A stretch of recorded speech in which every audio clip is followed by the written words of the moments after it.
সবাইকে নমস্কার। সবাই কেমন আছেন? নমস্কার সবাইকে। আজকে আমরা চলে যাচ্ছি কোথায় প্রিয়াঙ্কা? আজকে আমরা যাচ্ছি ইসকন মন্দিরে। আজকে হচ্ছে যে একাদশী, গণ্যি থেকে অভিষেক করাবো, সেটারও ভিডিও আপনাদেরকে দিব। তো আজকে আমরা দুই ব্যক্তি অনেক হ্যাপি। সেটা কেন আপনাদেরকে আমরা জানাই। এই যে দেখেন, আজকে ভাঙতি পয়সা এক টাকাও আনি নাই আমরা। ভাঙতি পয়সা সবগুলো স্কুলে, যে যার স্কুলে পড়তেছে। কি আরাম আজকে। আর আমরা কিন্তু প্রচুর অসুস্থ। আমাদের টুন দেখে বুঝতে পারছেন অবশ্যই। আমরা এই যে একজন স্যাম্পল দেখাই দিল, আমারটাও দেখাই দিলাম। আসলে অসুস্থ, অনেক কাশি, সবার অনেক অসুস্থ বলতে অনেক, কিন্তু মন অসুস্থ না, সেটা কে বুঝবে?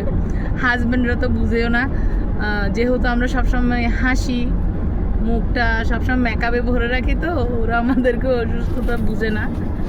তো যাই হোক, আমাদের হাজবেন্ডদেরকে অনেক ধন্যবাদ জানাই আমাদেরকে স্বাধীনতা দেওয়ার জন্য, এরকম একাকিত্বভাবে চলার জন্য।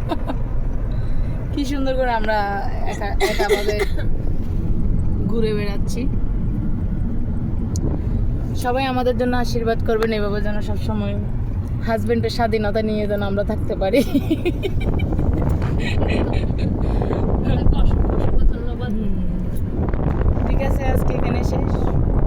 আমার পেজে যারা এখন ফলো দিয়ে রাখেন না, ফলো দেন। তো আমি সুন্দর সুন্দর আপনাদের জন্য ভিডিও নিয়ে আসতেছি। আজকে গণ্যিতার অভিষেক আপনাদেরকে দেখাবো। বাই বাই সবাইকে, বাই বাই।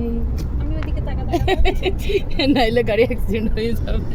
তুমি এদিকে তাকাইও না, ক্যামেরার দিকে মুখ কত তাকাইতে মানা করে দিচ্ছি। পরিবেশটা কত সুন্দর দেখেন তো। গাড়ির পরিবেশটা সবচেয়ে বেশি সুন্দর, একদম শান্ত শিষ্ট। এরকম সব সময় মানে বলি আর কি, কিন্তু আসলে ওরা না থাকলে ভালো লাগে না। যখন আসি স্কুল থেকে, যখন চিচামেচি শুরু হয়ে যায়, তখন বলে তোরা এতক্ষণ ছিলি না, যে ভালোই ছিলাম, সেটাই বলি ডায়লগ আর কি। কিন্তু মায়ের মন তো। যাই হোক, তবে একা ঘুরতে মজা আলাদা। ওকে, বাই বাই, নমস্কার সবাইকে।